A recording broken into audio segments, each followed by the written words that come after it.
Just a few more pounds of pressure. Come on, hold together! What on earth are you doing?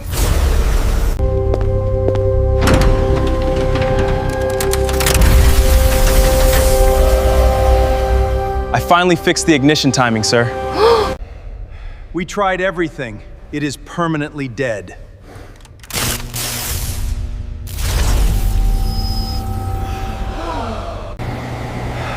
It's no use. It is dead.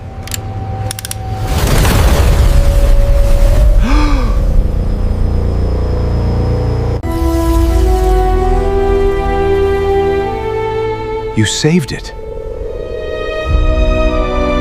At 4:07 in the morning, billionaire Nathaniel Brooks walked into his company's research facility expecting to find nothing but silent machines and exhausted security guards. Instead, he saw something that would change the future of his company forever. Beneath the cold white lights of the engineering floor, a young black intern named Marcus Reed was lying on the concrete beside a $2 million prototype machine that 12 experienced engineers had officially declared beyond repair. Marcus's hands were covered in grease, his shirt was soaked with sweat, and beside him lay a notebook filled with handwritten diagrams nobody had bothered to read. Nathaniel stopped in the doorway, staring at the young man who wasn't supposed to be there.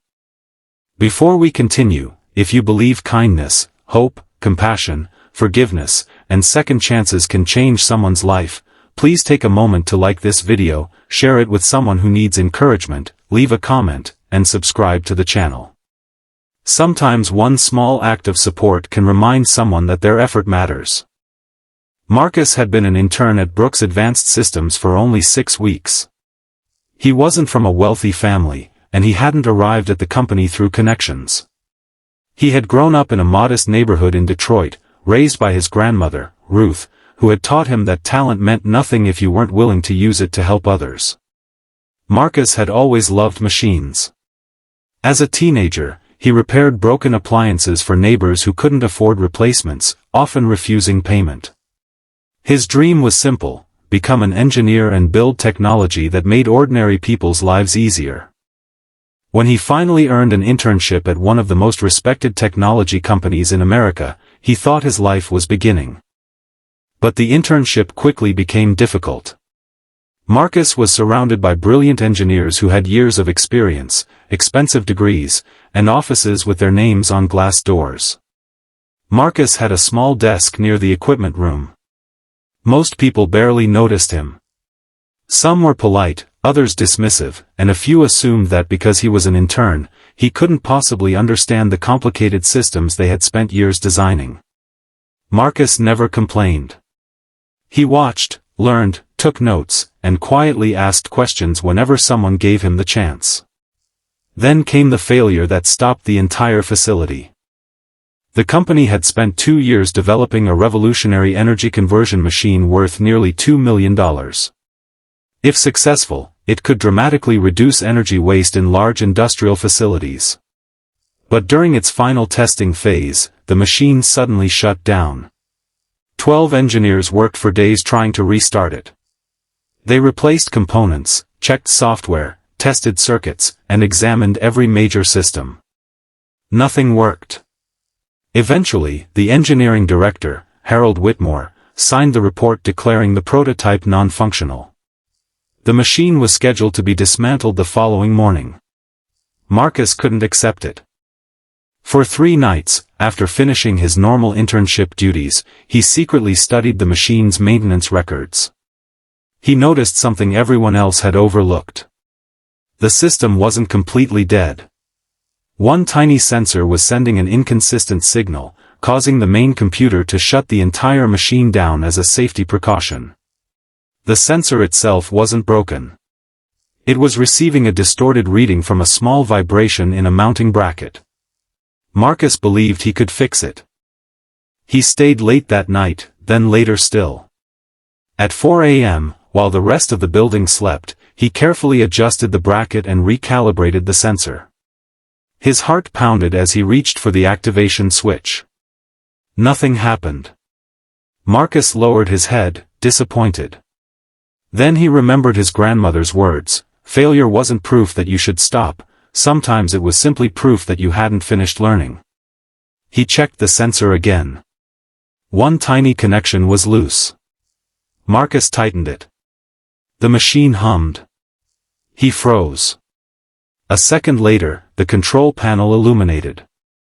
The enormous prototype began coming alive, one system after another. Marcus stepped backward, staring as years of engineering work suddenly returned to life. That's when Nathaniel walked in. The billionaire CEO had been struggling with his own doubts. His company was facing financial pressure, investors were demanding answers, and the failed machine represented millions of dollars and countless hours of work. He had come to the facility early because he couldn't sleep. When he saw Marcus standing beside the operating machine, he didn't immediately celebrate. Instead, he looked at the young intern and asked him to explain what he had done. Marcus nervously walked him through the problem, admitting that he wasn't completely certain the repair would hold. Nathaniel listened carefully. Then he noticed the notebook. Page after page contained observations Marcus had written while everyone else had already decided the machine was dead. Nathaniel realized something painful. The company had spent millions searching for answers while overlooking the person who had been quietly studying the problem right in front of them. The next morning, Nathaniel gathered the entire engineering team. Marcus expected to be blamed for working without authorization.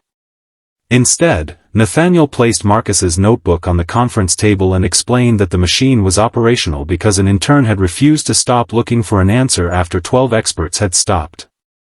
Harold Whitmore, who had initially been embarrassed, surprised everyone by standing up and admitting that Marcus had seen something the senior team had missed.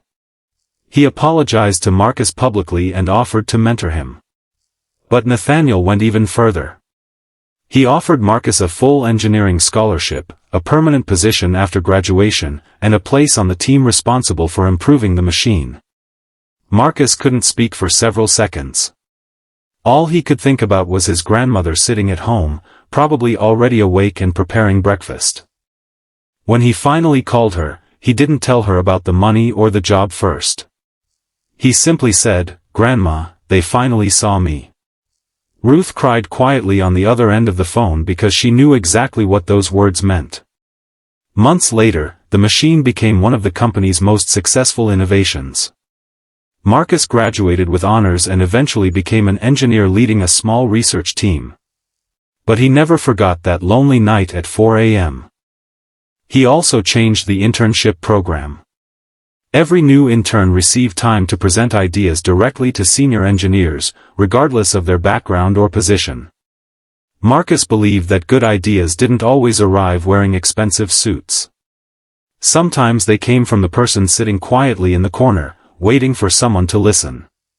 If this story touched your heart and reminded you that talent deserves a chance and people deserve to be seen, please support the video with a like, share it with someone who needs hope, and subscribe for more stories about kindness, courage, and second chances. And before the story ends, leave a comment saying, "Give people a chance," if you believe one opportunity can change an entire life.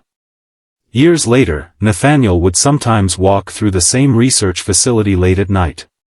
Whenever he passed that old machine, he remembered the young intern kneeling beside it at 4 a.m.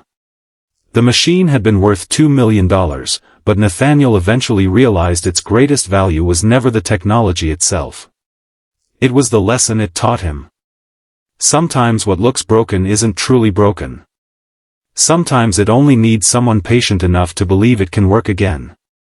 And sometimes the person who saves the day isn't the person with the biggest title, the fanciest office, or the longest resume. Sometimes it's simply the person who refuses to give up.